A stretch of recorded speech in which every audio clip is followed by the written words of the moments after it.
Alright, testing here. Good morning, folks. Check it out, freeamerican.com. Make a donation there, or go to shop.freeamerican.com and get the latest magazine, June issue, talking about the UFOs. 2 minutes until showtime. Alright, let's see what we got.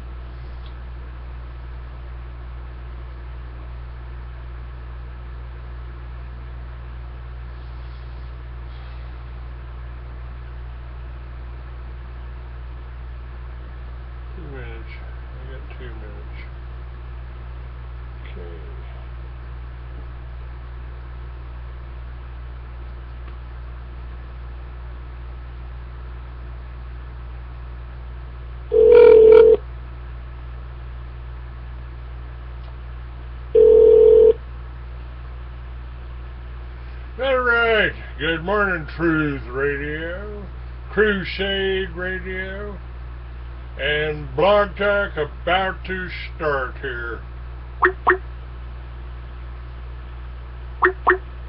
1 minute until showtime. Hello, Larry. Hey, Clay, this is Larry. Yes, How you doing? Well, I had Bill Frady scheduled for this morning, and he can't do it because he's doing a radio show. I'm going live in about 1 minute here. Would you fill in for a few minutes? I'd be happy to for a few.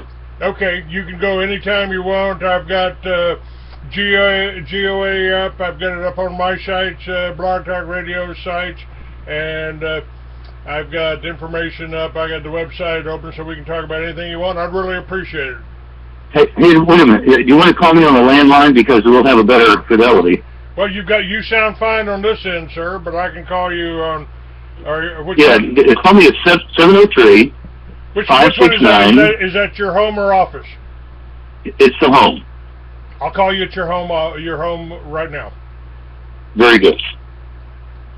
Your show will go live in 5 seconds. 4, 3, 2, 1. Blog Talk Radio. Now we can see a new world coming into view. A world in which there is a very real prospect of a new world order. The new world order does not mean surrendering our national sovereignty or forfeiting our interests.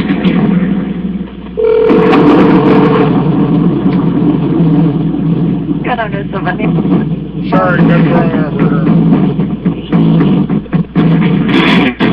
He took an oath to defend the Constitution of the United States of America. By some, he's been called controversial.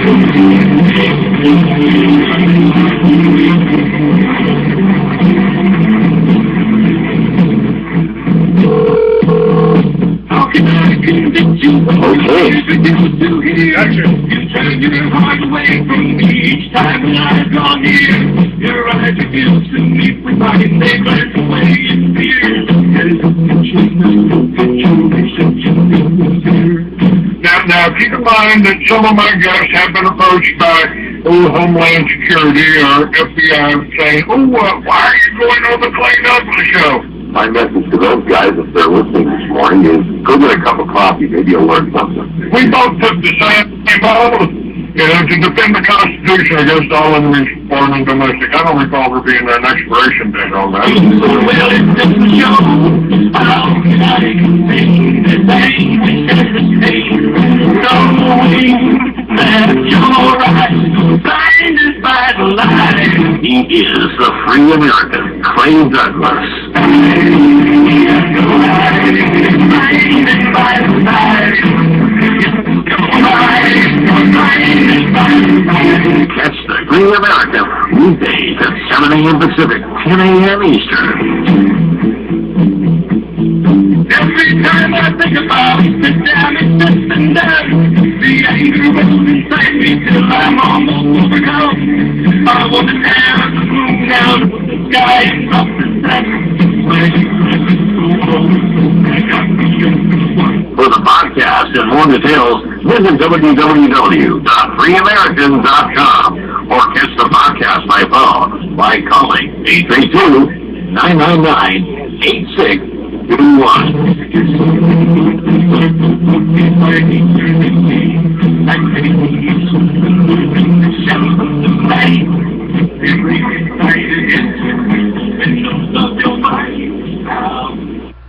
Good morning, ladies and gentlemen. Welcome to another edition of the Free American. I'm your host. I'm Clay Douglas.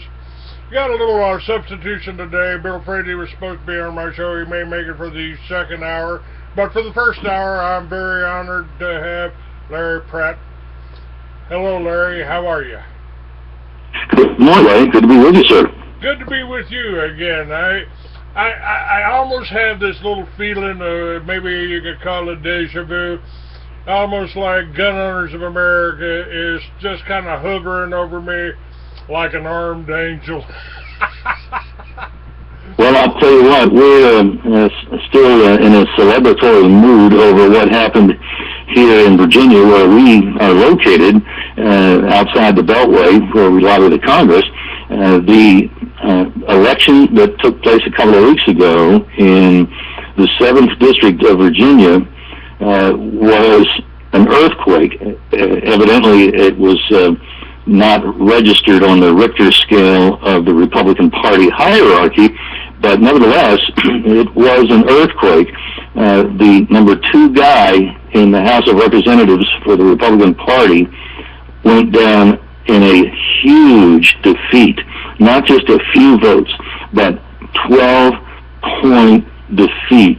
Eric Cantor, the majority leader of the House of Representatives for the Republican Party in the House, went down to defeat at the hands of a college professor, the chairman of an economics department at Randolph-Macon College, a little college outside of Richmond. And within days, in fact, within, I guess, 3 days, the Republican Party in the House elected a guy even more liberal, more out of touch with the voters than Eric Cantor had been. So it seems to me that we have work yet to do. But the good news is that Professor David Brat will have a new first name. It'll be Congressman David Brat come next January. That's wonderful. Congratulations. And the reason I said I felt like GOA was kind of hovering over me is I've got so many things that I want to talk about, but the first one, which is relevant to where I'm at right now, I'm adrift in Seadrift, Texas, and the first thing that popped up on my screen today was the GOA supports a Texas open carry movement. Yeah, what's going on there is people don't necessarily want to carry a rifle into a 7-Eleven or a restaurant, but here's the deal. In Texas, they're still stuck on anti-black laws that have been on the books in the past that dealt with the carrying of firearms. And they had a ban on the open carry of handguns. You just simply couldn't do it, and yet now they have a law on the books that says you can carry concealed, which actually I think is a lot less bothersome to people that are nervous about somebody having a gun. If they don't know it, they don't know that they should be nervous, you know. And what these open carriers of these long guns are doing is to say, look, we'll stop open carrying, which we can do anyway, it's legal, but we'll stop this once you make it so we can open carry a handgun on our hip. Now, imagine, in Texas, that's still illegal, whereas here in Virginia, it's been legal since forever. And I'll give you an example. I was in a store not that long ago, and I was at the cash register, which, not surprisingly, was near the door, and the clerk was counting out my change. And then as he was doing that, a guy walked through the door with a big old handgun on his hip in the right place. If it had been in his hand, we would have both been rather concerned, but it was on his hip. And the clerk looked up, saw the open carrier, and I went back to counting out my change. That's the way it ought to be. But in Texas, apparently, it causes alarm. And the guys that are carrying those long guns are saying, look, we want to be able to do what they do in Virginia and in many other places. This is stupid to say you can carry a long gun, but not a handgun openly. And that's what they're doing. It's not so that they can alarm people. They want to change the political landscape. And I'll tell you what, the same kind of thing happened in Virginia. When we first had a concealed carry law enacted, as I say, we'd had open carry since forever, but the concealed carry law said that you couldn't carry concealed in a restaurant that served alcohol. All right, so then the folks that thought that was wrong, they were opposing basically the Restaurant Association, some crony capitalists that wanted to feel good. The folks in many parts of the state began to open carry their handgun, which was legal, into those restaurants, some of them very tony restaurants. And eventually the Restaurant Association got the point and dropped their opposition, and the law was changed, and then they changed it so that if you're not drinking, even though you're in a restaurant that serves alcohol, if you're not drinking yourself, you're quite properly carrying concealed. And that's now the law today in Virginia, and there's a lot of other similar kinds of laws. Well, this is you're absolutely right. This is what it takes. You just got to shock people. You got to wake people up. You got to make people aware of what's going on. You know, when I moved to Arizona years ago, New Mexico and Arizona, we could carry open, and I'm an old biker, man. I mean, we'd go to these rallies, and everybody there would be armed. Everybody there would have their handgun on their hip. Never felt safer. I never felt safer, and I did the same thing. I walked into, I think it was an Arby's, and somebody behind me, some liberal behind me, what are you doing that? Why do you carry that gun? I said, because I can, because it's my right. You know, what part of the Second Amendment don't you understand? Well, I don't understand why you're carrying it. I said, well, generally it keeps assholes like you away from me. You're carrying it for the same reason that cops carry their gun, because it might be needed. That's right. Just a tool. And you know what? That gun never jumped out of my hostel and shot nobody. I mean, it's pretty benign. Well, how do we know that everybody else's gun will be so well trained, Clay? You know, the guy you were talking to is very typical of the liberal mindset that thinks emotively. They don't think with facts. They don't think with logic. And you can point out to them that but two, all of the mass murders in our country have occurred in zones that were legally prohibited for people to have a gun. It's as if mass murderers really do know. The guy in Aurora, for example, that went into a theater and killed a bunch of people, went by 6 theaters that did not have a sign, no guns. He went into the theater that had a sign that said, no guns. That's where he killed all the people, because he figured that he was going to have a tactical advantage. It's so stupid to tell people you can't protect yourself in this zone.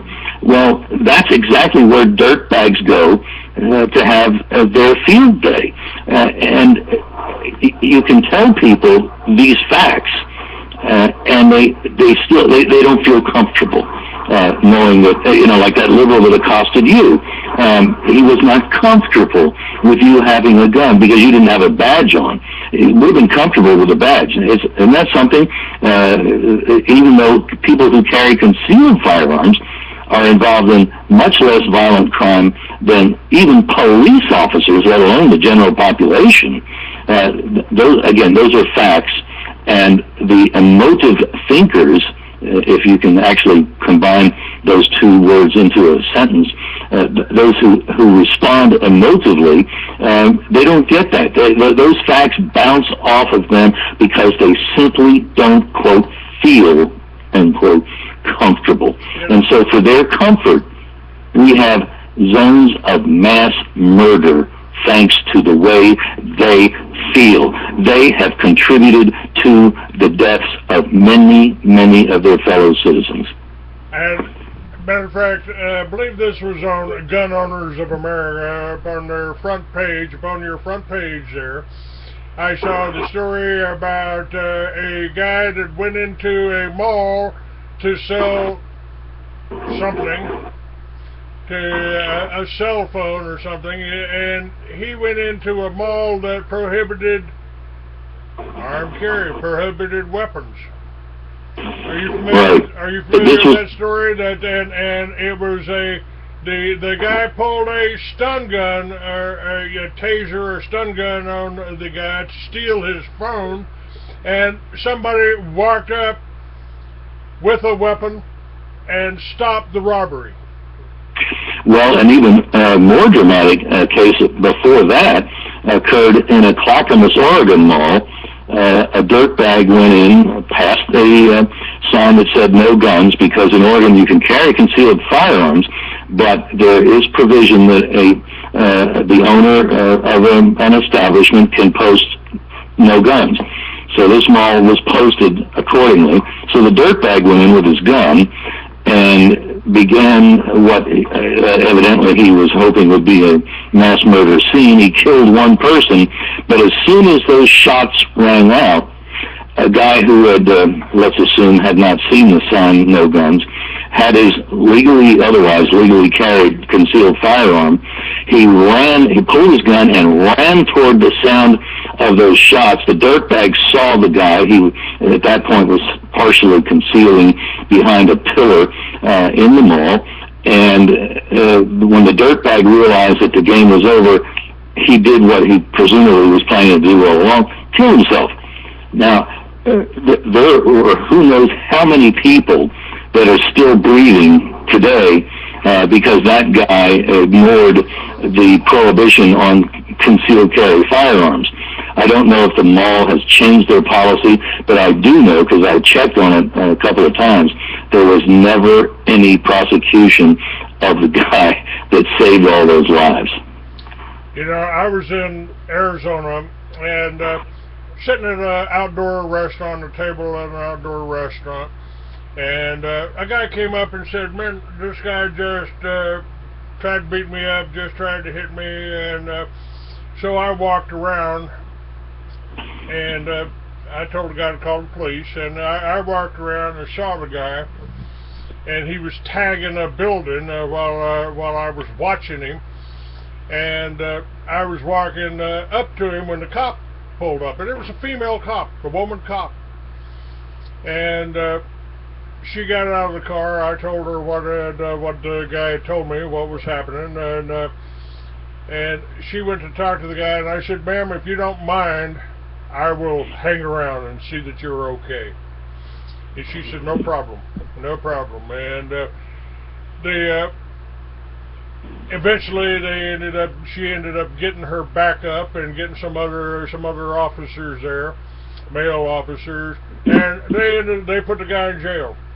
Short time later, a sergeant walked up and said, "I know who you are, Clay. I just wanted to thank you for backing up my officer."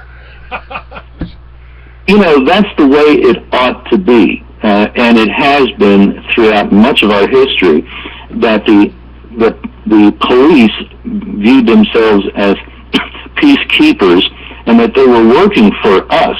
And so when one of the bosses comes alongside to help them do their job, it was appreciated. Unhappily, there are some officers that don't get that and resent that and say, "Well, you just stand over there, get out of the way, and we certainly don't want you taking any pictures of what I'm doing." Well, excuse me, you're my employee. Of course I can record anything I want because you work for me and you're accountable to me, and I don't appreciate you having that attitude.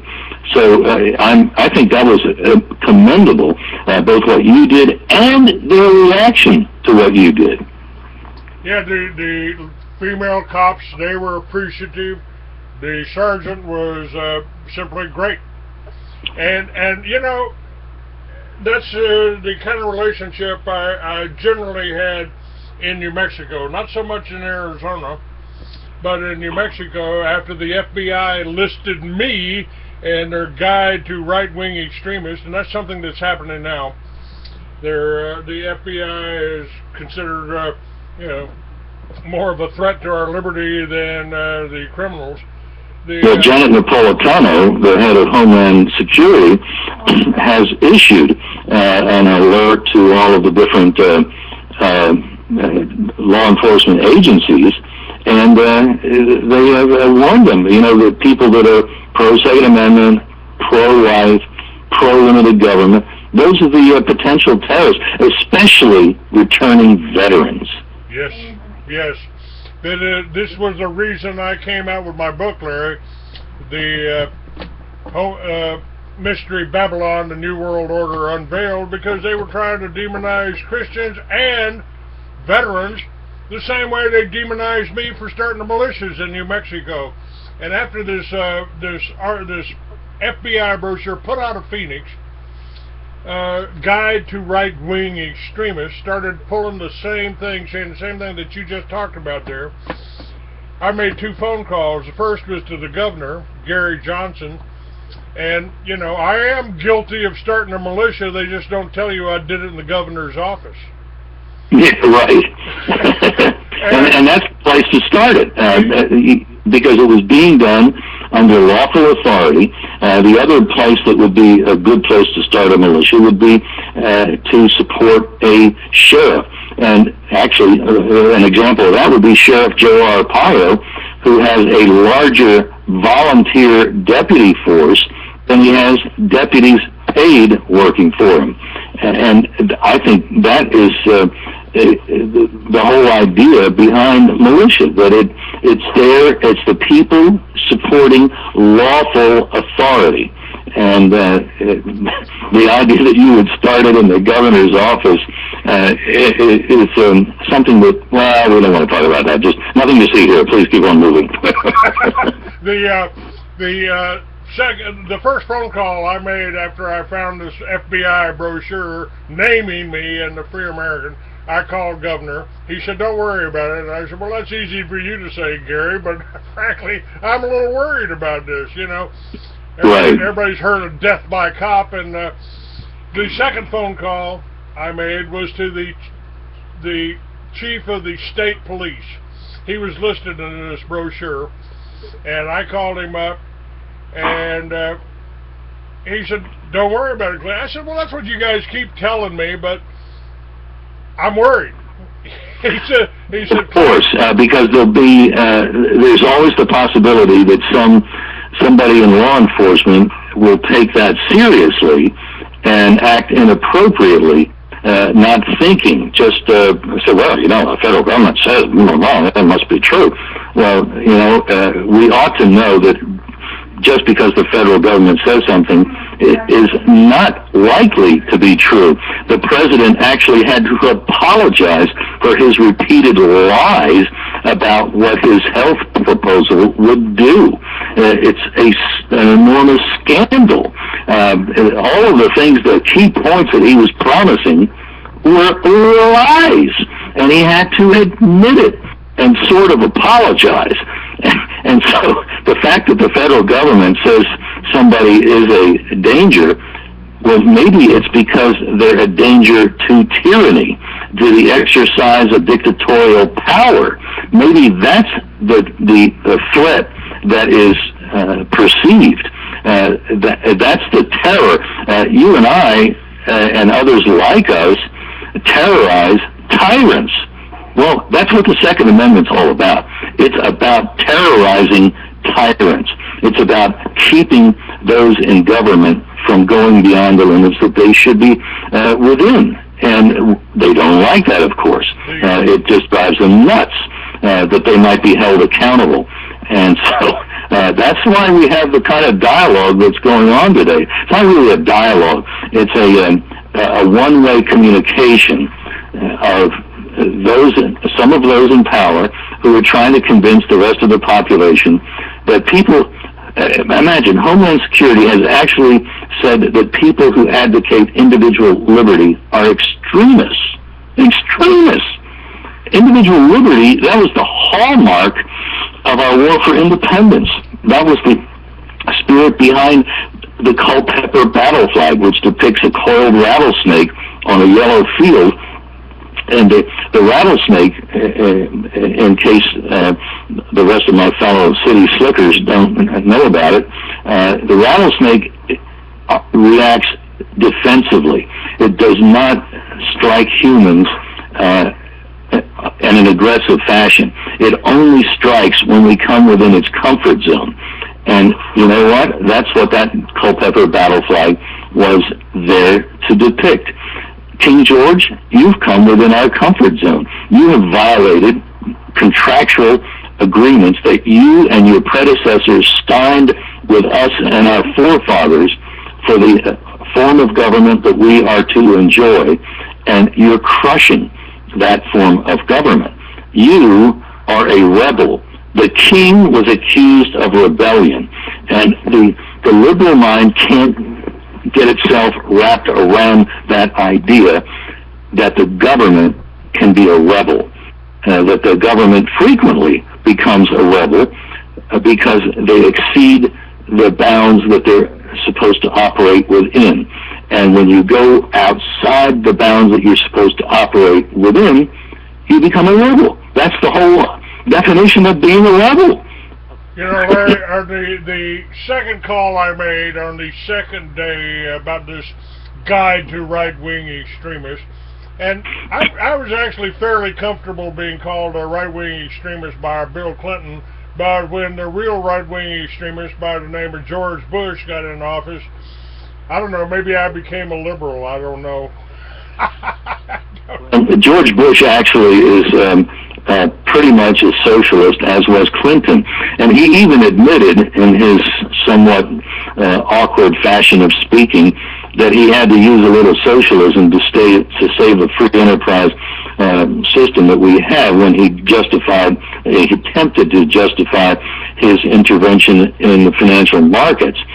George Bush is a product of New England Yale education. He's not a stupid man, but he was trained to think that big government is the solution to problems in America. And George Bush proceeded on that basis. He was a socialist with a Texas drawl, and I think that might have convinced a number of people that maybe he's okay. Well, they listened to how he spoke rather than what he was saying. And what he was saying and what he was doing was growing big government. And he was the biggest big government grower and producer until Barack Obama came along. But we shouldn't lose sight of the fact that George Bush was not the friend of individual liberty. He was not the friend of the taxpayer, and he was producing the kind of government that finally got too much in the face of people and resulted in getting rid of Eric Cantor in the special election here in Virginia just a couple of weeks ago, when this economics professor, David Brat, blew out Eric Cantor. People, I think, now are kind of reacting the way a volcano might react. You know, for a while it's got some sort of a head on it, a seal, but finally there's enough pressure underneath of the molten hot lava that it just blows it out, and all of a sudden there's an eruption, and it's spewing molten lava everywhere in all directions. And I think maybe that's what happened in the 7th District of Virginia. People just finally exploded like a volcano. And Eric Cantor had been part of a Republican establishment that just could not fashion the idea that they were there to oppose what the Democrats were doing. And so they were handmaidens to the Democrat leadership in the Congress, and they were actually participating with them in the growth of big government, of gun control, of all of the things that the American people don't want. And I think they finally have been sent a message, which again, I don't think the Republicans have received, because they actually elected a guy to replace Eric Cantor, who's even more liberal than Eric Cantor, more willing to work with the Democrats than was Eric Cantor. So I think we need to continue sending some messages to the Republican establishment. I find it amazing and encouraging that you actually got someone elected, because, I've been through the whole presidential race from Maine to California with Charles Collins back in '96. And every time Charles got up to try to talk about the Federal Reserve, they cut his microphones off. They turned the television cameras off. So I find it amazing that somebody that's on our side actually got elected. It's and actually before that, we got a guy elected from Texas, Senator Cruz, who has been calling for an audit of the Fed. And Senator Cruz has a microphone that apparently they haven't been able to figure out how to turn off. And he's become a national spokesman, and probably was part of the reason that people were had decided that, maybe we can get rid of Eric Cantor. Maybe, listening to Senator Cruz, the fact that he got elected over a statewide elected official, the lieutenant governor of the state, he came out of nowhere and blew him out. And I think one success can lead to another, and in this case, I think maybe that's what we're seeing, that the success of Senator Cruz has encouraged people at the grassroots level. It wasn't really noted very much, but John Boehner, the Speaker of the House, the top Republican in Washington, only got 60% of the vote against a young veteran, 30 years old, came out of nowhere, and he got 40% of the vote against John Boehner in a very Republican district outside of Columbus, Ohio. I think, that might have been a little easier to ignore, because Boehner was, after all, nominated and will be reelected. But Eric Cantor, he took it right amidships, and his vote went down.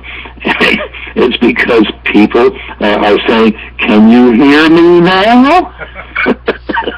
Let me finish my little story about this guy, the right-wing extremist. My second phone call was to the chief of the state police, and he said, "Clay, don't worry about it. Don't worry about it. I've been reading your magazine for 10 years. You got nothing to worry about for me and any of my men." And I said, "What about the little cop in Podunk, Socorro, New Mexico, or something like that?" He said, "The governor ordered those booklets pulled from every police station in New Mexico." Good for Kerry Johnson. That is a great report. Shows that he has a lot of common sense. Now, the militia that I started in Gary Johnson's office just kind of made the headlines here last month about the Bundy Ranch. It was the militia that showed up there and backed down the I've done a lot of stories about the BATF blowing up Oklahoma City, killing the people in Waco, the Branch Davidians in Waco, killing 17 little children to save them from a child molester, an accused child molester, and right.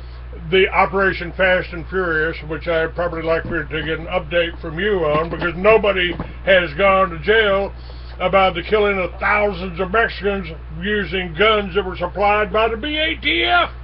My God. Right, and then they turn around and they say, "Well, we got to know that you're okay to buy a gun. We need to do a background check on you." And that was the whole battle last year over the Toomey Manchin bill to expand background checks from just gun stores, which are most sales, to private sales because, well, we have to be able to check you out, our boss, to whom we're accountable. No, they were, as you say, at the same time, they were running guns to the Mexican drug cartel, intentionally putting guns into the hands of the drug cartel. And it's stunning that we still have not seen any accountability. There have been 2 or 3 transfers from field offices to Washington, where I guess they can keep a closer eye on those that were involved in this scandal at the state level in Arizona. But nobody has had charges brought up on them. Nobody has been charged with complicity to commit murder. And, you know, I remember very well, I was working with the 2 guys that broke this into the public domain, Mike Vanderbilt in Alabama, just an independent investigator, a guy who has for years worked to confront big government and the abuses of big government, and a colleague of his who writes at theexaminer.com, David Codrea. And the 2 of them had managed to find out from a kind of an anonymous website that had been set up by disgruntled ATF agents that were really objecting to what was being done by the government to put the guns into the hands of the Mexican cartel. And they set up a website called cleanupatf.org. It may still be up, I don't know, I haven't been to it lately. But Codrea and Vanderbilt found that website, and they saw the reports clearly from agents, anonymously posted, but clearly guys who were agents, what kind of scandalous behavior was occurring in what we now know as Fast and Furious. And they managed to get a hold of the operators of the website. Neither one of them liked each other, because Vanderbilt and Codrea agree with us at Gun Owners of America there should be no ATF. But they also realized that, wait a minute, these are people that, even though they work in a place that we don't think have to be, these are people that have integrity and are horrified at what they're being told to do. And so they finally made contact with each other and agreed to disagree on the other things that on the table, but they agreed that they had to blow this thing apart and put it into the public domain so that people would realize the murderous program that our federal government was operating. And so Vanderbilt contacted a number of people in the national media, and he didn't sense that any of those that he had initially contacted and Codrea had contacted would handle it responsibly and would not compromise the agents that did not want to, at that time, be made public. Because once you are a federal whistleblower, it's like getting hit by a Mack truck. There's supposed to be protections for whistleblowers, but guess what? Those protections are enforced by the very people that you're blowing the whistle against. So lots of luck standing in front of that Mack truck speeding down the highway. And that brings up 2 other items that I wanted to touch on with you. One, I've got a story up here about these militia groups. Now, in Texas, the militia groups in Texas have done exactly what I did, almost. They are going to the sheriff and working under the sheriff, just like under Arpaio. Just in Texas, on the border there, the militia RAM, well-regulated American militia website, they started working with the sheriff of the county, and so they were in good. I mean, we're here to protect you, just like I did in Arizona. And the militias that showed up in Nevada to back up the Bundys, that certainly had an effect. They took out the snipers and neutralized the snipers, and the BLM, which has no business being armed in the first place. They have no business being. They're not in the Constitution. The only land that the federal government, is supposed to own is in conjunction with forts and the buildings that are for the operation of the federal government. And the idea of owning these vast tracts of land throughout the country and these national parks and forests and so forth, that's all unconstitutional. So there should be no BLM because they should have no lands to manage. The Bureau of Land Management is a constitutional absurdity. And it was the tyranny of the BLM that was met by the Second Amendment. It was the Second Amendment being employed as it was intended to be used that kept the excesses of federal tyranny from fully being carried out against Cliven Bundy, who was operating a ranch that had been in his family long before there was ever any notion of national lands, national parks, national forests. Cliven Bundy and his family never signed any agreement to have a national forest. It was something that was unconstitutionally, unilaterally imposed on people that had been ranching in those areas for decades and decades before the federal government ever got the unconstitutional notion in its head to have these national lands. And I think the Second Amendment was in its glory in resisting the BLM agents during that standoff at Cliven Bundy's ranch. And as you were mentioning a minute ago, the feds, without even the angle of national lands involved with the Texas-Oklahoma border, were talking about snapping up some privately owned land that had never, ever been federally polluted, and they were going to be grabbing the land from private farmers and ranchers, and the militia of Texas and Oklahoma said, oh yeah, well, we'll see you there. And after what happened at Cliven Bundy's ranch, I think the communications from those militia convinced the feds that, darn, the natives are restless. Now, this has just come out, got this morning, so you may not be up on it.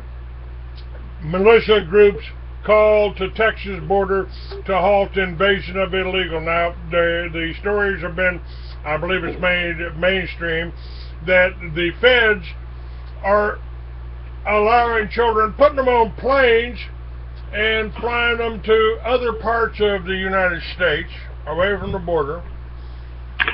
Well, you know, they tried to bring a bunch into a little town in southern Virginia, and the people of that town, Lawrenceville, Virginia, said, we don't want you here.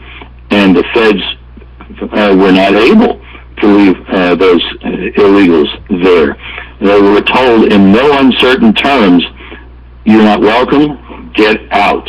And in southern Virginia, I'll tell you what, folks down there like their guns about as much as they do in New Mexico, Texas, and Arizona. And that was not an idle statement that was made. It was actually made by a woman, looking right into the face of the federales that were trying to insert those illegals into their town. We don't want you here. And that was not a wish. That was a statement of fact that was able to be backed up by an armed populace. Now, I think, you know, our Alinskyite president, the guy who is full-scale practicing rules for radicals, having a crisis every other week so that you forget the last crisis. I mean, who's still talking about the IRS abusing organizations that were applying for a particular tax status, were quite properly organized and should have been given their tax status immediately. Nevertheless, some of them are still waiting for that tax status because the IRS was being used as a political instrument. Well, people are seeing what kind of a communist agitator this president is, because that's who Saul Alinsky was. He called himself a small c communist, and Hillary Clinton studied under Saul Alinsky Barack Obama is much younger than Clinton, some 20 plus years younger, but he read Saul Alinsky, and he is applying Saul Alinsky. And he is the guy that demonizes his opponents, that singles them out and personalizes them as the representative of the problem that he's, quote, seeking to solve. The president is a pure small c communist, a la Saul Alinsky, a la Hillary Clinton. And these people are serious as a heart attack, and all of it's happening with the illegal immigration invasion that's been surging is the result of the word that's gotten into Central American countries that if you make it into the United States, you won't be deported. That's been the message that the president has been sending early on when he said, well, if Congress won't pass the DREAM Act legalizing illegal immigration, well, then I'll do it with a stroke of a pen. And that's what he's been doing. He's been directing Border Patrol and other federal officials not to deport illegal immigrants. And so the word is out on the street in Guatemala and Honduras and El Salvador and Belize and so forth. You make it into the United States, you're home free. And hence we're seeing this incredible surge. And instead of having Border Patrol arrest people and arrange them for deportation, Border Patrol is changing diapers. That's right. You know, I talked to, during the Collins for President, I talked with the Border Patrol back in 1996. He said we could shut down the drugs, we could shut down the illegals, we could stop it. They won't let us. They won't let us. Now, here's what's happening all across the nation, especially in Texas. Citizen militia groups are responding to the current invasion, yes, that's what it is, of illegals on the southern border of the United States. So this action alert has just been put out. All Texas and national militia, please converge immediately. Mission, close down Laredo Crossing for starters. All need to be closed. Operation complete when border fence is in place. Secure name. Insecure. Loves number 298, travel stop 28,527, Interstate 35, Encina, Texas.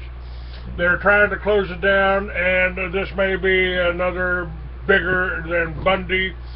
And the Border Patrol is asking for our help. The Border Patrol is not against us. They're not the bad guys here.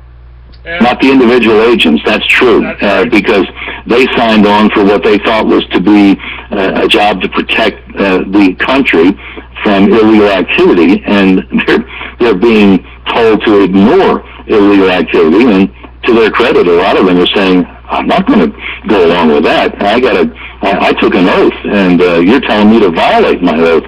So that's my impression, too, is that many of the Border Patrol agents want to do the right thing, and I think if the militia is able to mobilize, they will realize that the people do back them, that they have the support of the American people, and I think that will embolden the agents, most of whom want to do their job and uphold their oath to do their job, and they could shut down that border.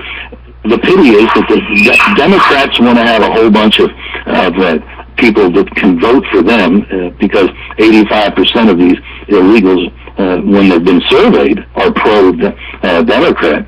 And the Republican establishment, the big business establishment, wants to have all the cheap votes, all the cheap labor that represent, that come from the pool of illegal immigrants. So you have this nasty combination of Democrat and Republican establishment, an establishment that is truly bipartisan. They are not the only people they don't support are the American people. They support their own interests, and those interests they see as contrary to that of the American people. And so we've got this crisis that happily the governor of Texas, I don't always agree with Rick Perry, but I am very happy that he has called out the feds on this, that he has been doing what he can as the head of the state of Texas to deal with this border, this porous border problem, crisis. And you know that Rick Perry is not going to do anything to stop the militia from backing up the Border Patrol and no doubt the Texas Rangers. I don't believe he will. I believe he's trying to do the right thing, or at least for a politician, he sees the handwriting on the wall. Now, let me ask you. There's another situation that I want to get your input on, because I've talked about here in Texas, the militias are working county by county with the county sheriffs, and in Colorado, the federal government is going after the sheriff. They're trying to set it up so the federal marshals can go in and arrest the sheriff, and I think it should be just the opposite. I think the sheriff's department ought to be arresting the federal marshals if they're interfering with our gun rights. Give me an update, please, sir. Well, all but two of the sheriffs in Colorado have, for example, taken a public position in opposition to the gun control laws in the state. The gun control laws that drove out a large employer, Magpul, that makes magazines that were made illegal by that gun control package that was enacted by the California legislature. So the sheriffs have openly stated that they're not in agreement with that law. And if the federal marshals really were to try to arrest a sheriff, at least all but two of them would say, "Bud, you're in trouble. I'm taking you into custody. You don't assault a sheriff or his deputies in my county." Because the doctrine is that the sheriff of a state, of a county, in almost all of our states, there are 2-3 exceptions, but otherwise the sheriff is the top cop. And for the feds to say that the federal marshals are somehow going to put the sheriffs under their control, I don't think that's going to happen. I think quite the contrary. Those sheriffs are going to deal with the federal marshals, and after what happened on the Bundy Ranch, I don't think that, frankly, there'd be much doubt as to how that's going to turn out, because we saw that the militia can deal very nicely, thank you very much, with the federal government that's out of control. The Second Amendment was on display at the Bundy Ranch in Nevada. The Second Amendment was exercised by the people to restrain what was going on there, the abuses of the federal government. And, from what I can see, the sheriff of the county where Las Vegas is and where all this ranch activity took place had for years worked with, and was buds, evidently, with all kinds of federal officials, the BLM and other federal agencies. And so the sheriff wasn't doing anything to restrain the federal government. But after this standoff at the Bundy Ranch went on, and it was real time being observed by Americans throughout the country because of the internet that made it possible to see what was going on, eventually a sheriff's deputy intervened, clearly with the reluctant blessing of his boss, the sheriff, and as cowboys and some cowgirls were riding toward the pen where the cows had been corralled and they were going to be killed, we now know. They were just going to eliminate like $1 million worth of Mr. Bundy's property. When they were going up to open the corral, guns aimed at them, and they were of the opinion, unarmed people were of the opinion that they were going to be shot. Finally, a sheriff's deputy went over to the BLM and said, do you want to be known as the people that murdered unarmed men and women? And at that point, the BLM finally stood down. That was a great moment in American history, because the sheriff finally did the job that he was supposed to do. And once it was clear that the sheriff was on the side of the people instead of the federal government, the federales realized, oops, we got more than we can handle here, and they backed down. it should have happened sooner, but the fact that it happened underscored the fact that it is the sheriff who is the top cop. And even the feds still understand that. Larry, I read everything that is put out from more than one country every morning before I do my show. And the trend looks like what they're trying to do, what Obama is trying to do. First of all, he's demonizing the veterans, which I think the veterans are our best hope. And I made the statement years ago that the reason they sprayed us with Agent Orange, the reason they gave us depleted uranium, is they didn't want well-trained soldiers coming home to America and seeing what our communist regime has done to America. So they tried to kill us before we ever came home. And I see Obama. Whether they were trying to or just didn't care, either theory is equally damning. They just don't care. These people are, they hold, as you say, the veteran in contempt, and they really, I think they're afraid of the veteran because this is somebody that's been trained to arms, and typically the veteran is somebody who really does support the Constitution and probably is a little bit more knowledgeable than his average fellow American, and that means he's a real concern to the big government types, the folks that want to tyrannize us.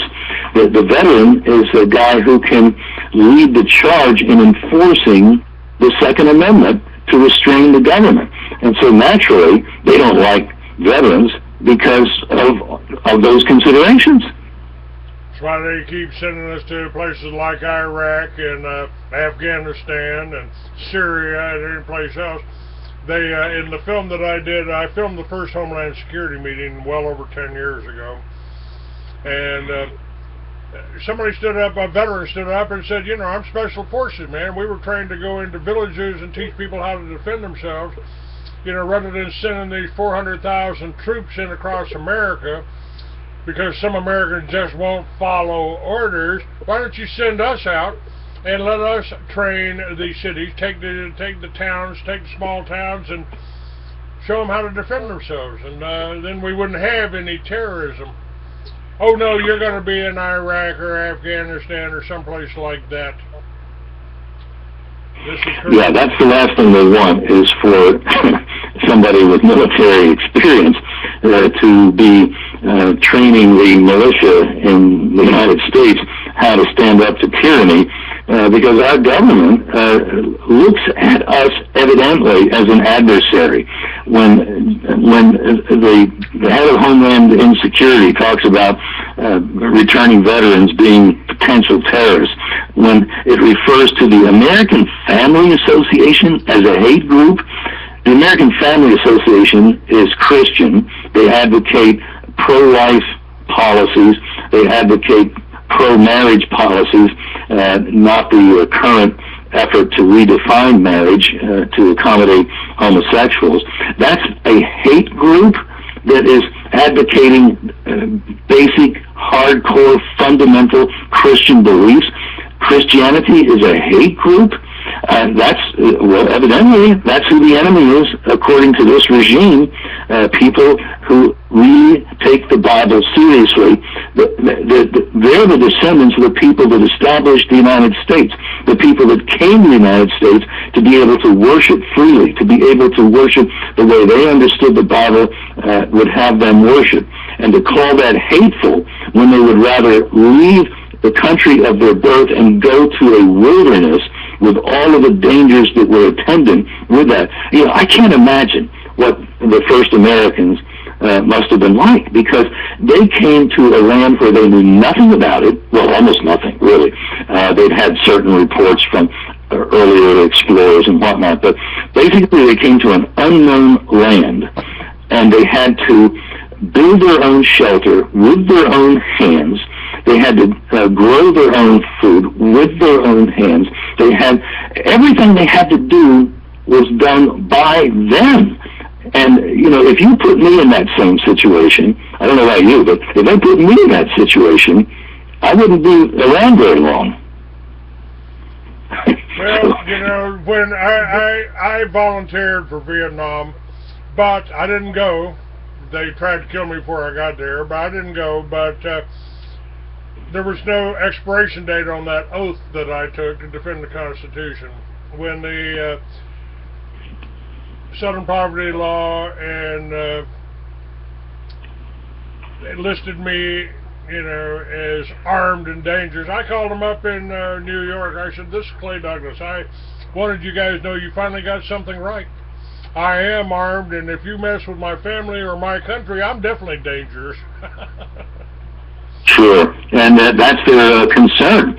Very definitely, they understand that the veteran is a very serious person regarding the Constitution. And the problem that we have is that the folks in authority in our country are not very serious about the Constitution, but it's catching up with them, and I think that's the story of Eric Cantor. Eric Cantor had become very comfortable. You know, he'd come to the Congress as a conservative. Even as Orrin Hatch and many others have come to the Congress as a conservative. And I really think they genuinely wanted to make a difference as conservatives. But as they stayed on here in Washington, and they were at all of these just wonderful places, there's Eric Cantor, rather than being in his district on election night when he was defeated, was in one of these very high-priced, very nice restaurants that we have here in Washington, D.C. That so explains the disconnect between the establishment and the folks back home.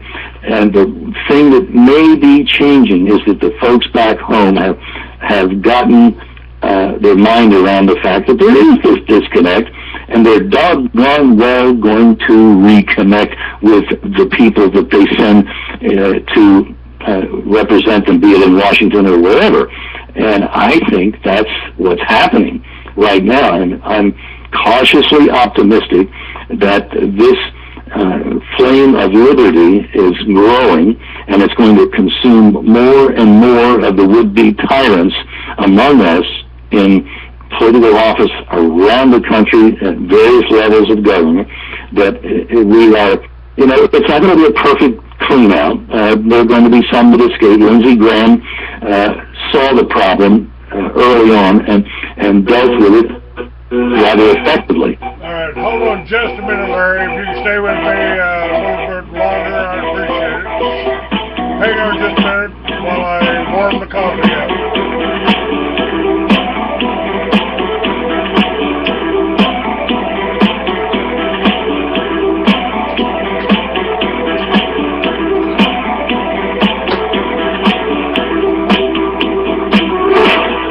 Discover what's really going on in the world that mainstream media won't tell you. At Truth Radio, you can listen live or listen to a large selection of archived programs. TruthRadio.com. The truth is out there. What if you could spend an hour a day in just 4 days and learn so much about our international banking system that you could discuss it intelligently with your neighbors and your friends? Well, that's what I'm offering you in 2 DVDs. It's 2 hours per DVD, a 4-hour course called Money Matters, Part 1, Money Matters, Part 2. You can have this set of 2 DVDs by just asking for it. When you write Truth Radio, P.O. Box 344, Nicomo, California, 93444. This is really good stuff, deep and yet easy to understand. P.O. Box 344, Nicomo, California, 93444.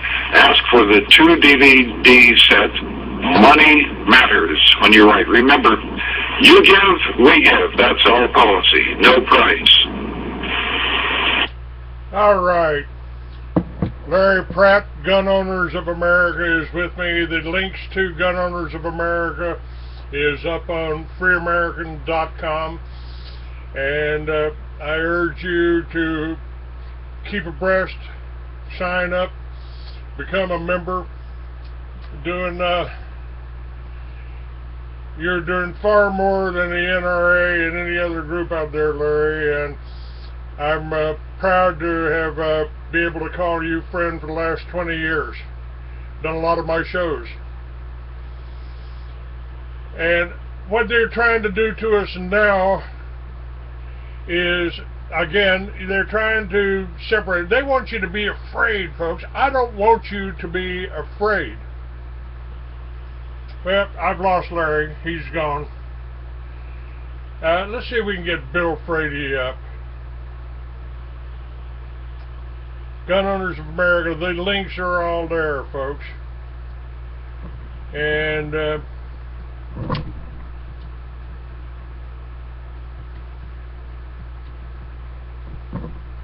let's see if we can get Bill up here.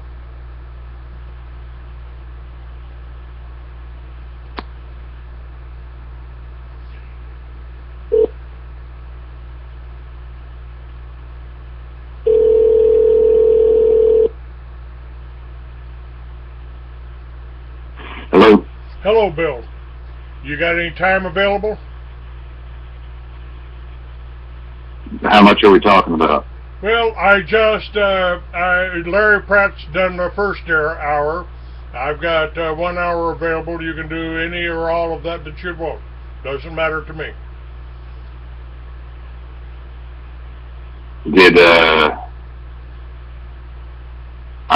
What would you want to cover with me that Larry didn't cover? Well, I don't know, sir. I don't know what you know, but we covered a wide range of things. Larry and I have been friends for a long time, but I don't think getting your input on this isn't. We're not going to overlap on anything, I don't believe. What you were just doing your show, what were you discussing? What's on your mind? We touched on a few things that we can talk about a little bit more. Texas is calling for the militia to come down to the border and stop the flow, the invasion of illegals. They're talking about Laredo crossing for starters. We touched a little bit on the federal government threatening the sheriffs in Colorado. And we even hit a little bit on the militias back in the BLM down at the Bundy Ranch. What's on your mind? What are you covering? Well, I didn't cover any of that, just because a lot of people covered that. I covered a program in St. Louis, in Missouri, where the teachers are arming up to protect schools. I did a part where they're calling for somebody, because one former Supreme Court justice wrote a book now that everybody wants to rewrite the Second Amendment. I cover a bunch of stuff. What I would like to do, I had a production issue pop up. I'd like to do this in maybe about 25 minutes so I can clear this up. In about 25 minutes? Yeah. Yeah, no problem. I'll call you back at 10:30 my time. Roger that. All right, sir. All right. Just so happens, you've heard the story about Bergdahl being traded for Taliban. Now, before I get into that, let me preface that by saying I am not sure the Taliban is the bad guys in this. The Taliban were promised a carpet of gold or a carpet of bombs, depending on what they did. And what they were doing was wiping out and destroying the opium poppy crop in Afghanistan. So we gave them a carpet of bombs. Now, one of the people over there, supposedly on our side, supposedly fighting for us, was a soldier by the name of Bergdahl. And Bergdahl was captured, supposedly, by the Taliban, and they used him to force the release of probably half a dozen of the Taliban being held at Guantanamo. Now, Guantanamo, I don't believe, is a good place. Why are they hiding it in Cuba? Why are they putting it in Cuba so it's out of the reach of Americans? Bo Bergdahl is from Texas, and he's back in Texas right now. But I thought you might like to hear from one of his fellow soldiers, Specialist Cody Full, about the Sergeant Bo Bergdahl prisoner exchange. Yeah, let's do that.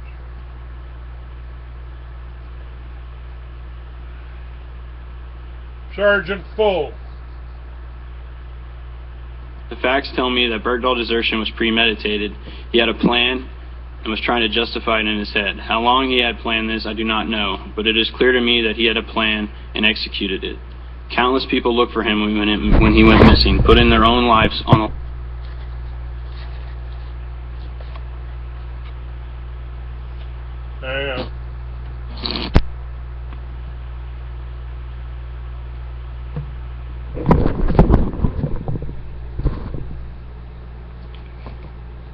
We're hearing from Specialist Cody Full, retired now, and he is testifying in Congress. Let me see if I can get that back up again. We got stalled here.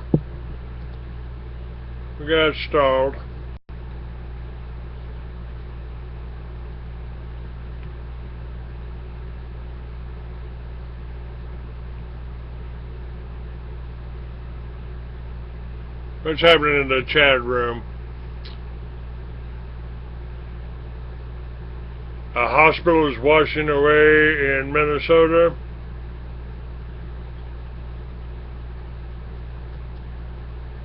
Rain from east to central part of this country over 2 weeks now.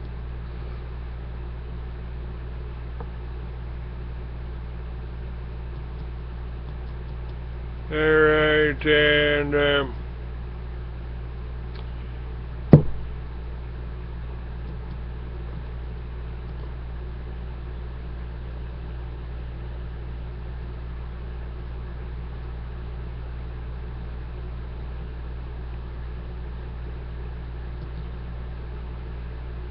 come on, guys, let's go on this. Folks, if you appreciate the kind of information you get here, remember what they want to do, and just what I talked with Larry Pratt about. They've tried to demonize me, they've tried to call me names, they've tried to make the common man think I'm some kind of dangerous thing. And I've shared with you what governors have done, what police chiefs have done, what they've had, what sergeants and the police force have had to say about me. I am not a danger to America. I am one of the best friends you've got. What I put together with the militias in New Mexico, we never saw any action, we never had to do anything, but that militia still exists. Some of that, the people that are in that militia went up to Nevada. It's so what I have done in the past is still echoing today, and it will echo in the future. And I really want to tell you that I don't want you to be afraid. I'm not Alex Jones. I'm not Jewish. I am Texan. And let's see here.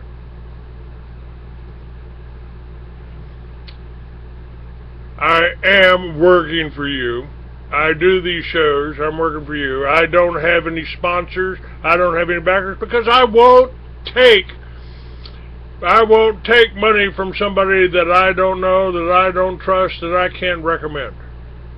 I'll give Larry Pratt and Gun Owners of America, who I know personally, I'll give him all of the support and help that I can.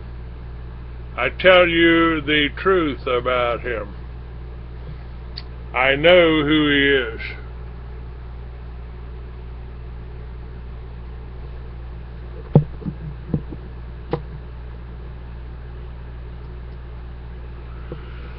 Alright, let's see if we can get this guy up here.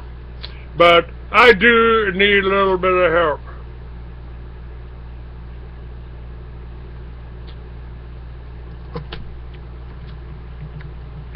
I do need some donations.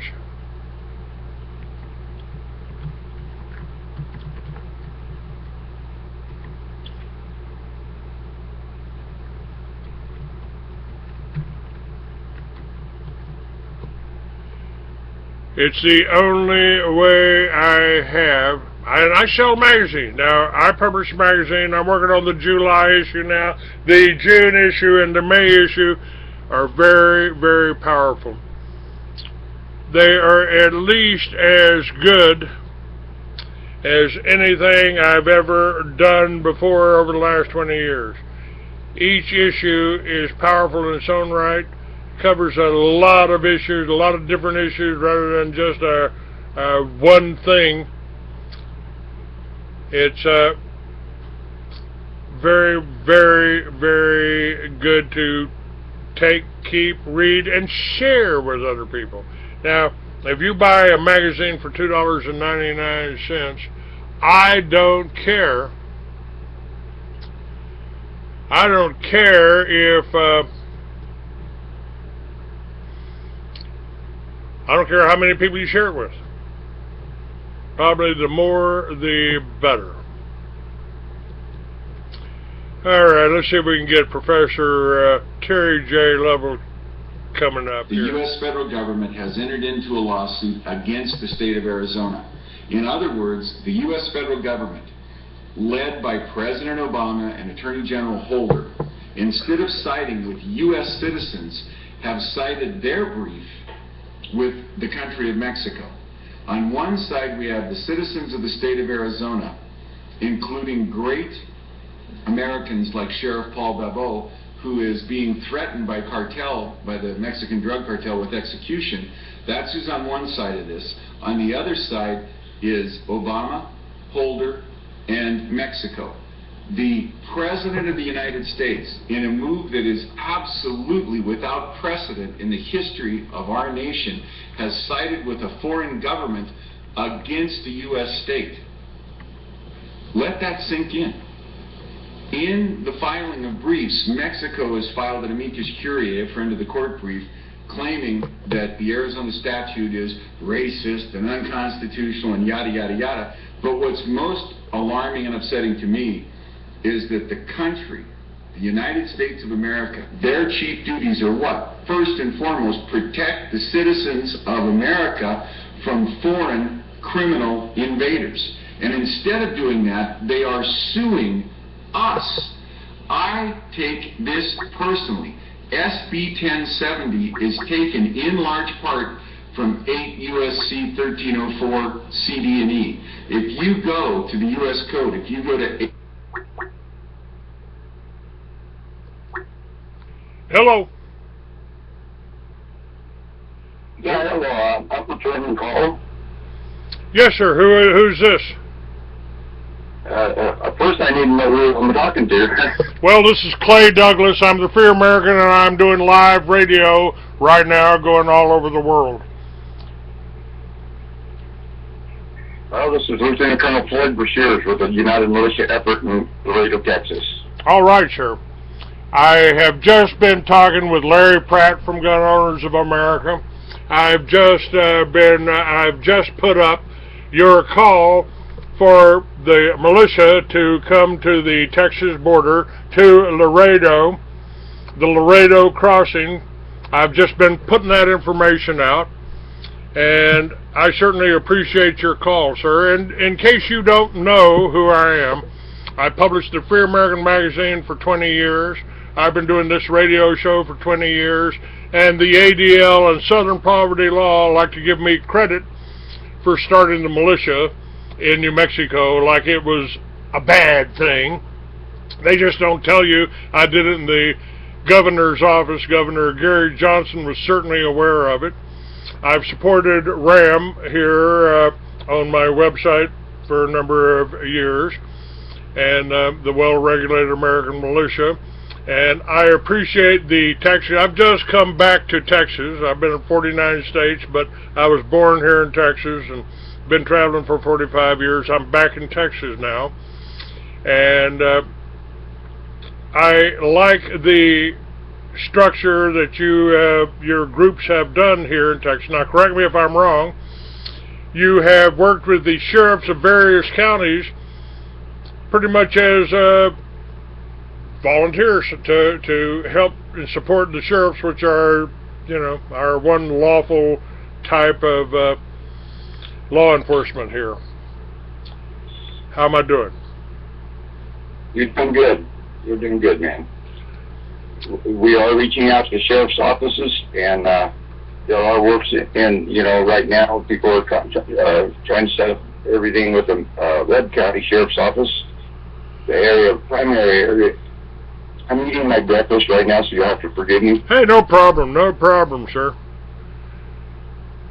I'm eating an Oreos. Yeah, I'm on the run 24/7. It seems like you're, and just stop when you can to get a bite to eat or whatever. But we are trying to facilitate with the Webb County and all the county sheriffs along the border, and many of them, the counties bordering the border counties. I mean, it's a huge area, and we need these guys. We need them. We need their input. We need to help them if they need, if they need us. That's what we're here for, to help them.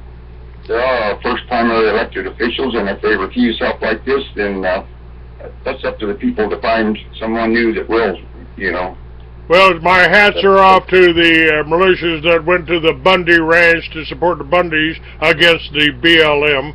Unfortunately, the Clark County Sheriff isn't, I don't think, one of the good guys. Certainly not a member of Sheriff Richard Mack's organization of sheriffs and police officers. I've known Richard for many years. You got you're talking about Laredo, the Laredo crossing. Now that's what you in the press release that I've got. You're meeting at the Love's travel stop on Interstate 35 in Encina, Texas. Well, that should have been taken down a long time ago. It probably has been. We actually have a staging area and a hotline, and people need to call. I mean, I don't know if they published the staging area thing. I wouldn't have done that. If I could have fielded that, I probably wouldn't have done that. But picture information hotline does have all that information. We're not meeting at the Loves. That's it's too big for everybody to meet at the Loves and sit down there hours and hours after a drive and wait for somebody to find them, but they're down there, and we don't want to do that. What is your hotline number? Just a minute, I'm going to give it to you, my friend. All right. And by the way, any of the leaders of the militia are more than welcome to give me a call anytime. I am in Texas now. I've been in a kind of a 45-year self-imposed exile.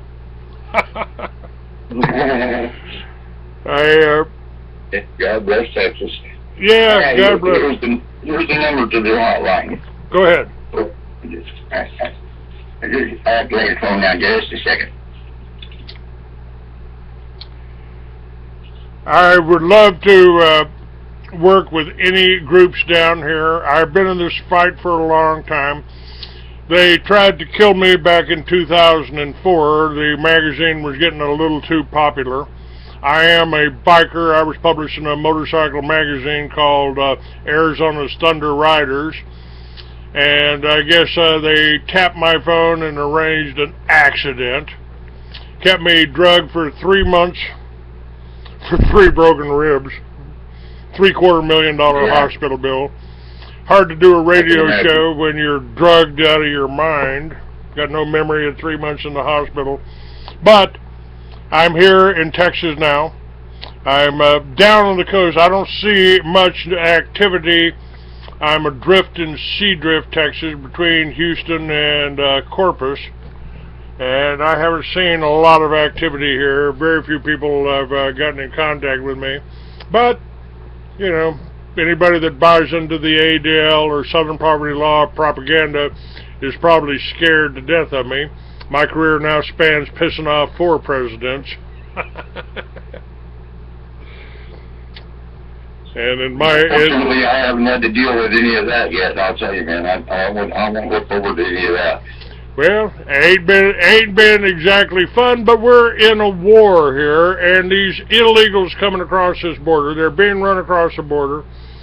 They've killed sheriffs that I was supporting and working with over in New Mexico, or in Arizona, I'm sorry, Arizona.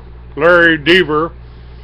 I put on a benefit motorcycle run for him in Tombstone in his county, and a few weeks later, he was dead.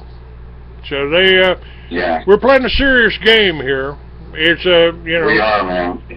And you know, I'm fully aware of my precarious position here too. And I mean, but someone has to do it. I mean, it's whether you're afraid or not, or you know, everybody hates to lose what they've got, and everybody hates the thought of pain and suffering and maybe even death. But we got to do this job, man. This is America.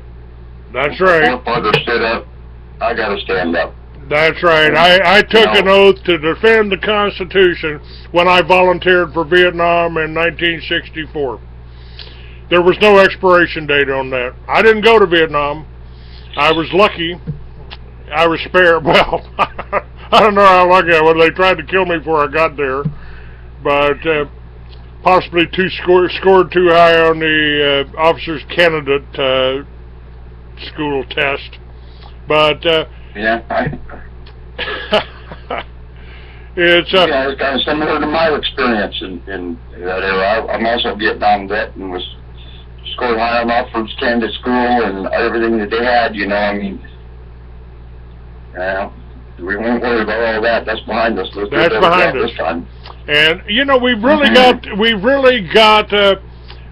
there's a lot of positive things happening. The magazine I'm coming out with for July, it'll be out on July 4th, Free American Magazine, and you can go to my website, Free American, and see the other issues that I put out and what I'm doing, and listen to any of these radio shows that I'm doing. We really ought to be hopeful and optimistic because things are changing. You know, the stranglehold that they've had on us with the gas. Electric cars are coming into focus now thanks to Tesla.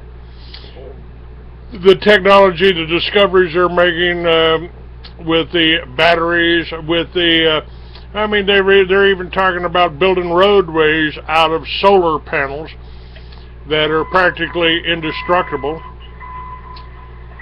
And we've got a lot of positive. And what's happening? What you're doing down there on the border?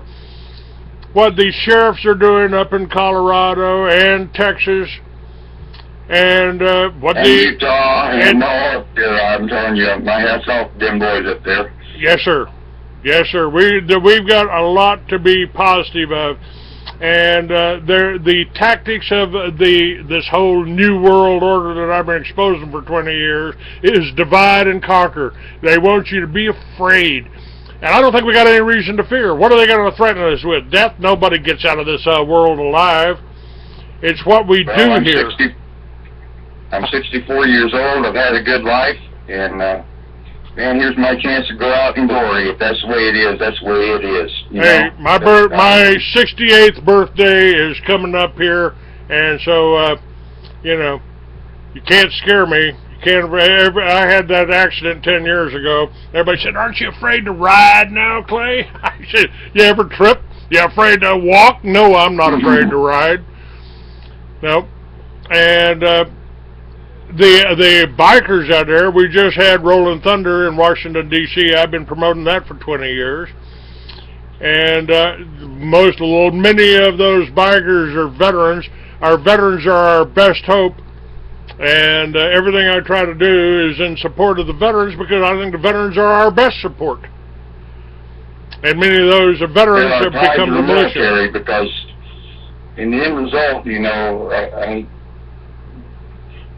the military are veterans in the future, and they all know that.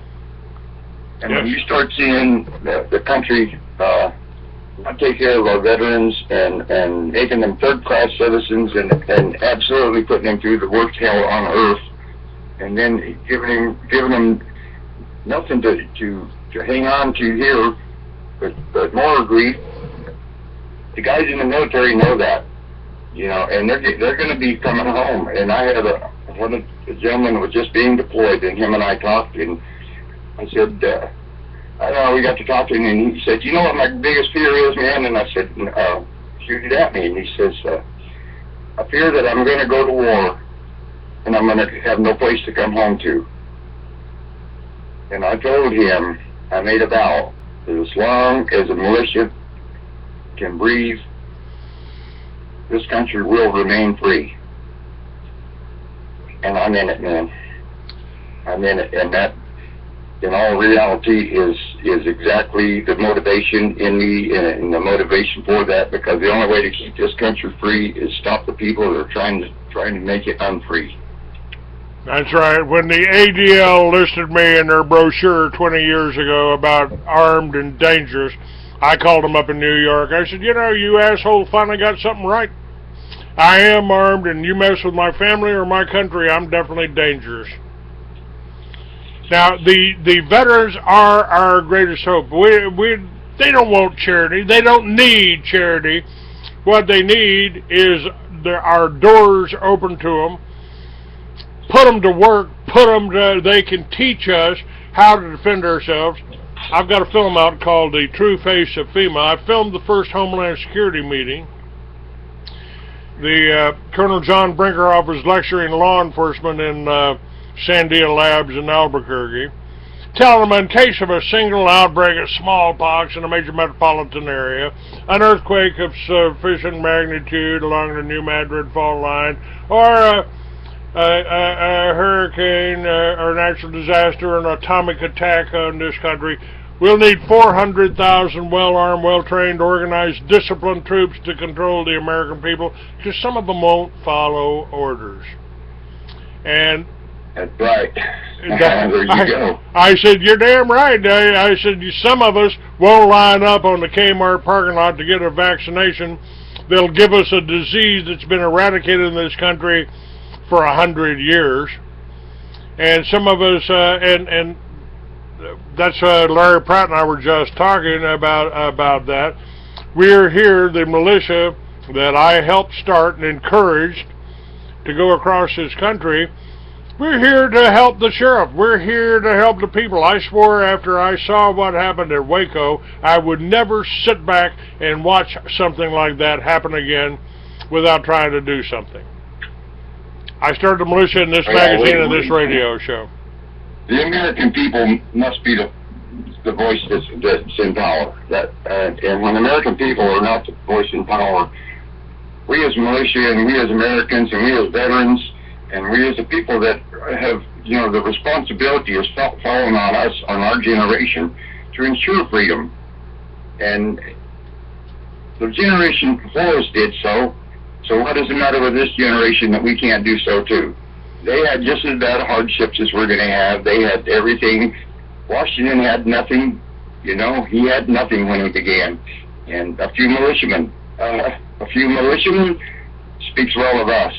And propaganda and PR and all that to destroy the credibility of the militia and everything is going right out the window, because the reactions that the American people have given this effort in the past week is snowballing to it's just, it's amazing what I'm seeing, and the reaction to the people here, they're glad to see me. They call me the Minuteman when I stop and talk with a border patrol or a local or anybody that's down here, they shake my hand and they tell me the Minuteman is here, you know.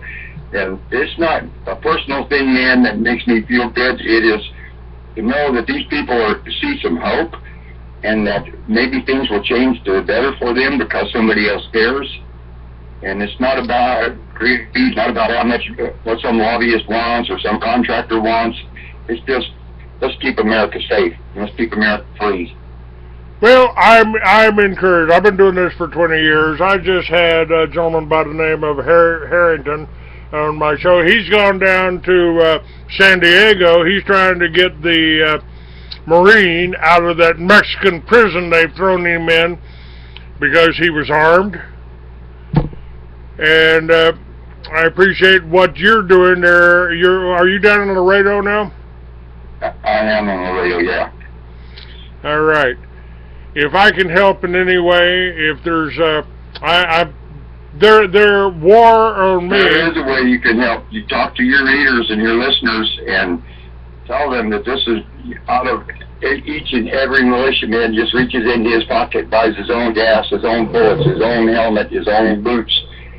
And whenever he's working, he can't run to McDonald's, so he's probably going to go hungry if somebody can't bring him food, so somebody else is reaching and putting him on. And we don't need $1.3 million a week, but it would sure be nice to see $10,000 or $15,000 in an account to buy equipment and to sustain these guys, because this is not going to be a short-time effort. Well, this is exactly where I've been, and you know, you can make a donation at freeamerican.com. I've got magazines up for $2.99. I've got books that I've written about this whole thing for the last, everything that's gone on over the last 20 years and the birth of the whole militia movement here. And it's, you know, they've tried to kill me. They've tried to stop my cash flow. I've had some of my magazines sold for $500,000, and I still retained half of it. Signed the papers on Thursday. They put a press release out on Friday, and Monday I walk in, the CEO's white and shaking. I can't go through with it, Clay. I can't go through it. They're threatening me. They're threatening to impeach me. This is what they do. It's divide and conquer, and they want to deny us any resources. So, by the way, I have Thursday, June 26th open. That's the day before my 68th birthday. Give me your name again and send me an email, and I will, if you could do the show on Thursday, we can talk about everything that you're doing down there and what the militia is doing in Texas and everything else. You can have the whole 2 hours on Thursday, June 26th. Well, that may be optimum time, because we're going to schedule a roundtable today for the militia leaders and try to get law enforcement in. And at what time would that be? That's yes, sir. It starts at 9 o'clock Texas time. 9 in the evening. No, sir. 9 in the morning. You're on live right now, by the way. You've got we're going all over the world right now. It's 10:30. Good morning, America. Good morning, America. Yeah. I just didn't catch your name. Give me that again. My name is Floyd Brashears. I'm with the 42nd State Legion. 46th State Legion out of Oklahoma. That is my militia. And I've been chosen to spearhead this effort down here to secure the border in Laredo. My title, Lieutenant Colonel, is honorary. I was an enlisted man in the service. I was given the title of Colonel by U.S. military who 20 years ago was trying to do this and supporting the militias and all that. So, how do you spell your last name, Floyd? It's B-R-E-S-H-E-A-R-S. And if everyone's listening to me, they heard what I said. We need help. We need money. I got to feed these guys, and I've got to, take care of them. They get hurt, or they get shot, or they get cut, or whatever. We need medical supplies, and we need money to buy food. And bless everyone's heart, but the logistics of moving materials across this nation is enormous and inexpensive. It's far better if you're going to go to Walmart and buy me some water and everything, just put it in the fund and let the people get what we need.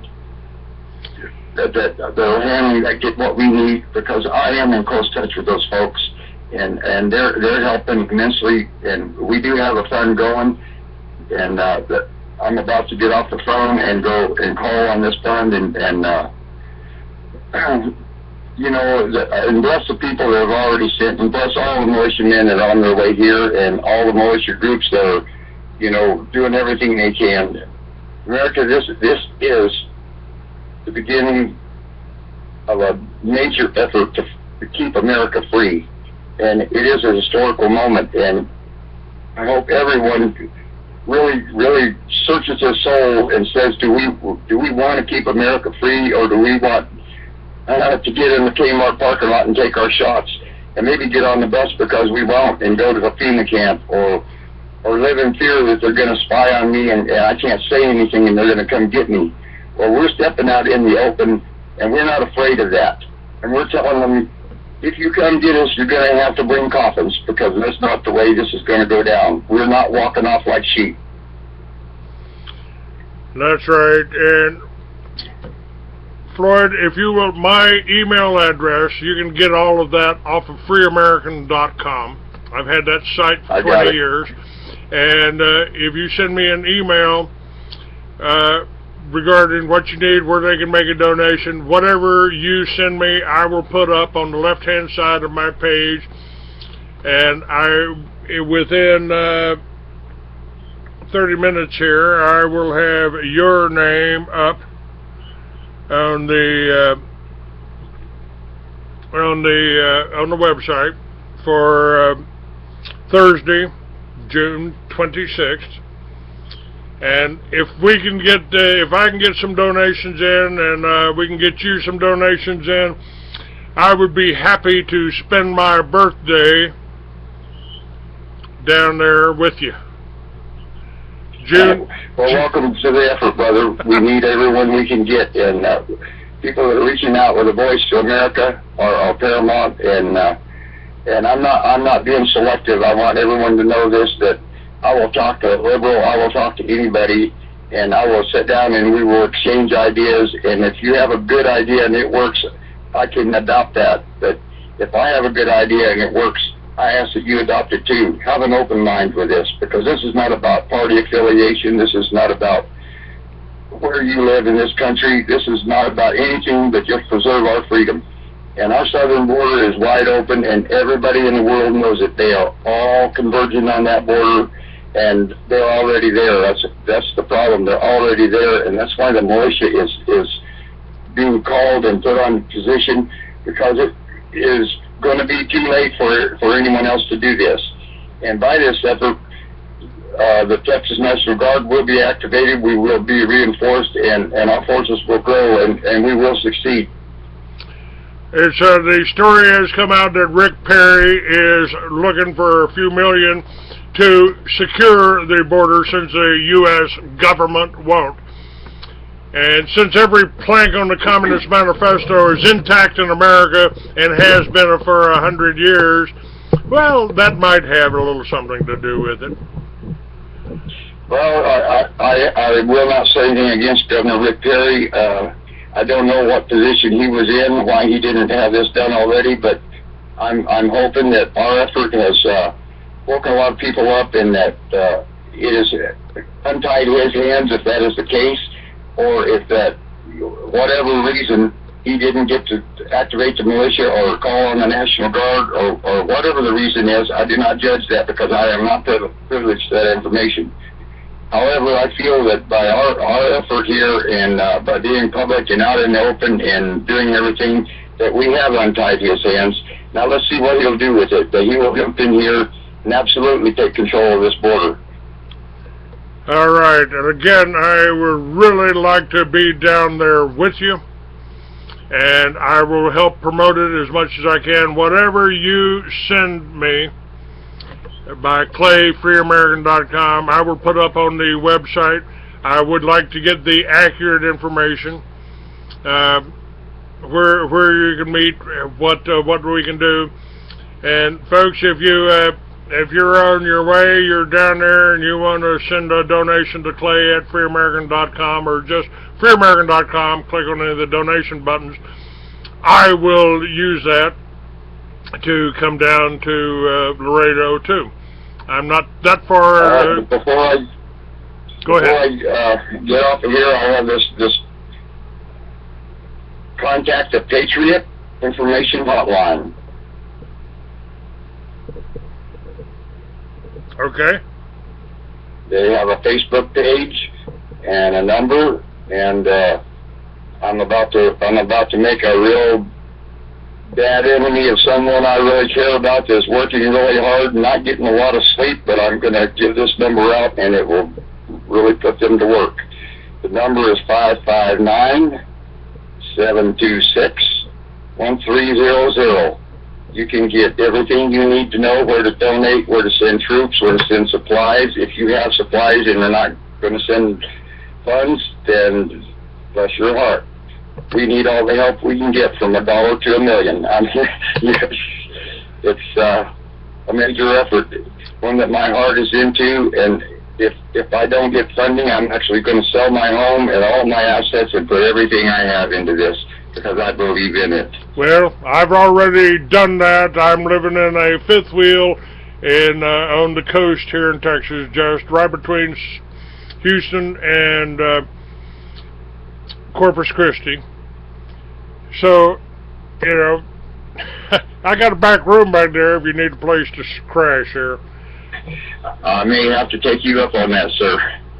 Floyd, it's great meeting you, and I'm looking forward to talking with you more and getting more of an update on Thursday, June 26th at 9 o'clock in the morning.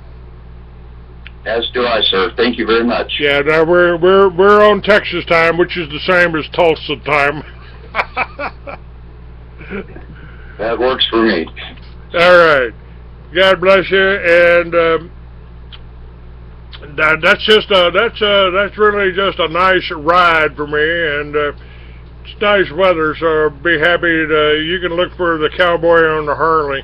I don't wear helmets. Yeah, I'll certainly do so. All right, sir. Send me that email, and all the information you send me will be put up on my website under the show that I've got outlined for you. Thank you very much. All right. You're welcome. God bless you. Bye-bye now.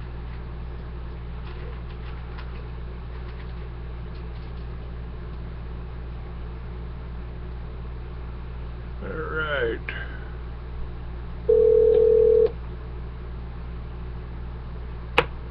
Alright, still got that. Let's try one more thing here. Let's see if we can see who else we can drag in here. How about Bill Frady?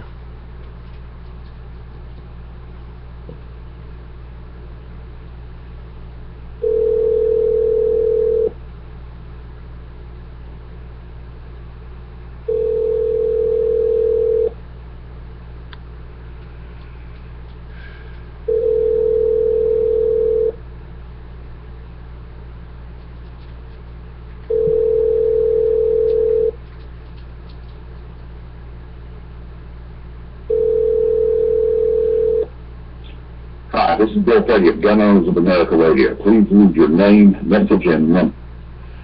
No, thanks. All right. Sorry about that, Bill. Sorry about that.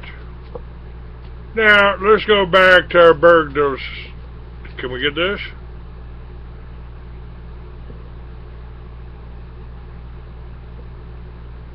It ain't copying too well.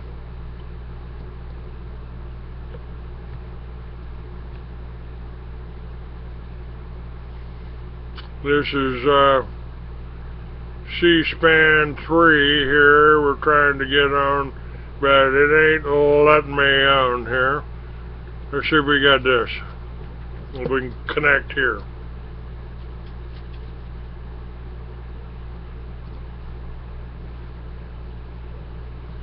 How about this, Sergeant Cody Full? Are you working yet?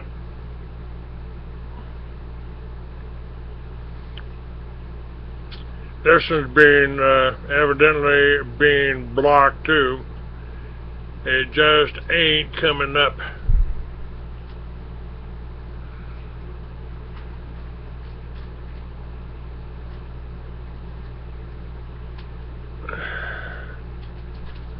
Yep. Alright. Let's go back then to Professor Terry J. Lovell from the Patriot Network TV. 8 U.S. Code 1304 and look at paragraphs C, D, E, and F, you'll find the majority of SB 1070 right there. It's federal law. It's been federal law since 1940. For attempting to enforce the federal law, which the U.S. federal government has refused to do, we are being sued by the U.S. federal government. Mr. Obama is on the side of the Mexican drug cartels, the human traffickers, the kidnappers, and the drug criminals from Mexico, Central, and South America. That's whose side he has taken against the good, decent, law-abiding citizens of the state of Arizona.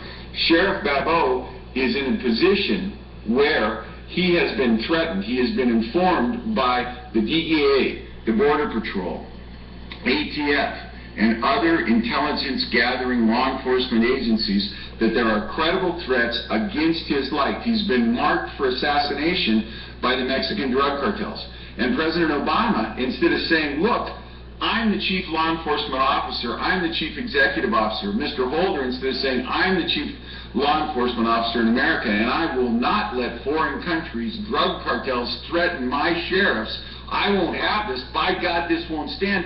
Instead of saying that, they're suing us, suing me for saying, I want the federal law enforced. If you're not mad about this, you're just not paying attention. If you are listening to this video, and I hope people in faraway places like, say, New York, Vermont, and Maine are listening, because if you're listening, I want you to understand this is as much an attack on you as it is on the citizens of Arizona. Go online, get a copy of SB 1070, read it. There is nothing in that law that is racist or sexist or anything else. It is a law that says, per 8 U.S.C. 1304, paragraphs C, D, E, and F, that if you are a foreign national legally in the United States, you must always have your identification with you. And if in the course of a regular stop, a traffic stop, a criminal investigation, whatever it is, if in that process we ask someone, show us your identification, and that identification doesn't indicate that you are legally in the United States, we can process you to get you out of the United States. Fully 1/3 of the prisoners in Arizona prisons are felons from Mexico. Let that sink in. 1/3 of the cost of our prisons is foreign felons, because the U.S. federal government won't do their job. For the first time in the history of this country, the President of the United States has taken the side of the drug cartels against the law-abiding citizens of a state. I'm begging you, America, come to our aid. Think this through. You're next. If you don't stand up and fight, when they came for the Jews, I didn't say anything because I wasn't a Jew. When they came for the Poles, I didn't say anything, I wasn't a Pole. When they finally came for the doctors and they screamed out for help, there was no one left to scream to. Stand up and fight now. That's the message.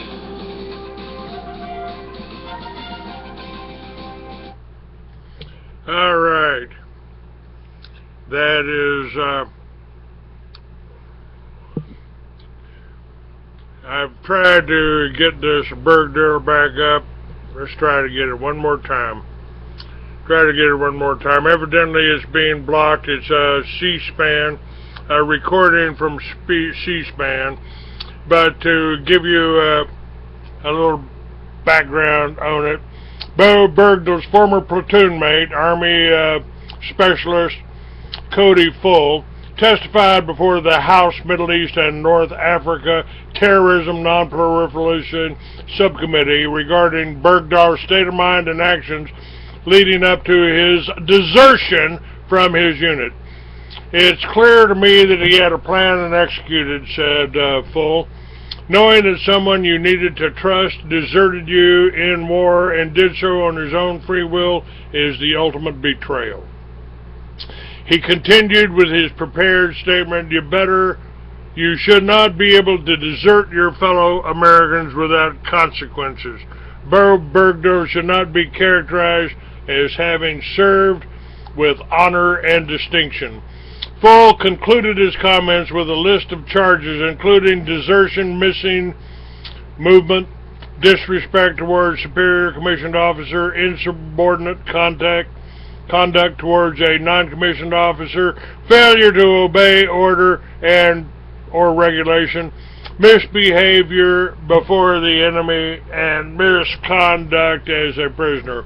We've got a sergeant, or I'm not sure of his rank, but we've got a U.S. serviceman in jail in Mexico, and they traded 6 Taliban for this traitor, for this deserter, and he's up in Fort Hood right now. He's up in Fort Hood. What is going to be done with him?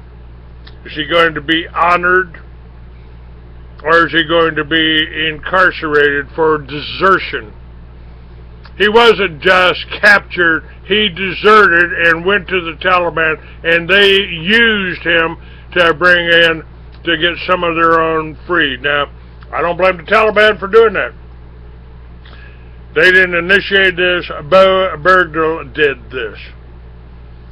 So, and it was Obama that did this. So, sorry that it won't play, but I don't care anymore. Now, folks, I'm asking you for support. I don't have an organization. I don't have a dozen people out there beating the bushes, calling up, trying to get support for my organization. My organization consists of one man, one person. And you know, that's I'm going to be doing an article on that today, this coming week, that this is sort of a fault of my own. For many years I was called the loner, because I didn't ride with a group. I didn't follow nobody. Where are you? Tell me where you're going, I'll meet you there.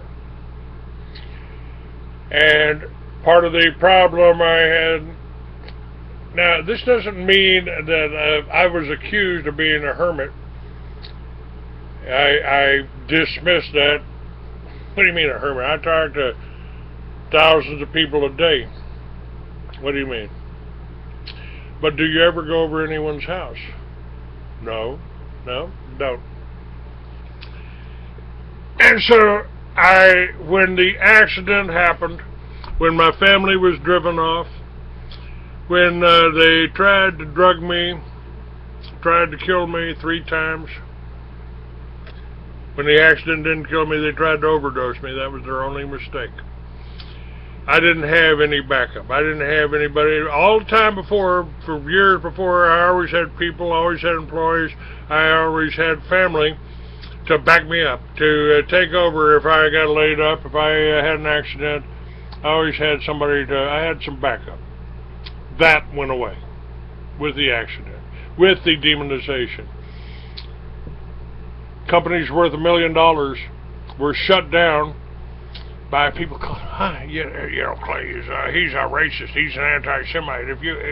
If you're supporting him, we can't do any business. We're going to have to tell all of our people, and we got a lot of people out there. We're going to tell them not to do business with you. So I lost all my advertisers. The book came out, Mystery of Babylon came out, and people rumor, he's selling that book to raise money for a snitch named Huevos. So they killed off any support I had in Arizona, in Tucson, where I had been publishing for a year or more. I'm asking for your help now. I'm asking for your support. You've got all of these politicians that sell you out as soon as they get in office. They're making good money, getting good salaries, and they got there with your donations. Your donations went to the same media companies. I won't advertise for them, so I don't get any money. The only money I've got coming in is from you. If you listen to this show, if you listen to the guest I have, you listen to what I say. I'm not trying to sell you nothing. I'm not trying to rip you off. I'm not trying to send you out to get nailed, to get hung up, get nothing. I'm telling you, I've got patriots on here. I got people that care. We got a lot of different ways of doing it. My suggestion is simply take your community, your town that you're in, try to organize it and turn it into a Liberty Village. Grow your own food, generate your own power. And hey, Harley Davidson's got an electric motorcycle now. Wish I had the money to buy one. I'd be riding it right now. Plug that sucker in every night and drive it. I don't know how they're getting sound. They got some sound to it. I've got that linked on Facebook 6-9. You can make a donation at freeamerican.com. You can buy the June issue and the May issue and the April issue of the Free American for $2.99. That's $2 cheaper than it was in Barnes & Noble. That's a way you can support me. Buy 3 magazines instead of buying a 6-pack. I'm trying to save this country. I'm trying to save it now. Hopefully, if you make a donation, maybe this Friday I can be down in Laredo and be on the front lines here. If I've got your support, we can do that. God bless you all. See ya.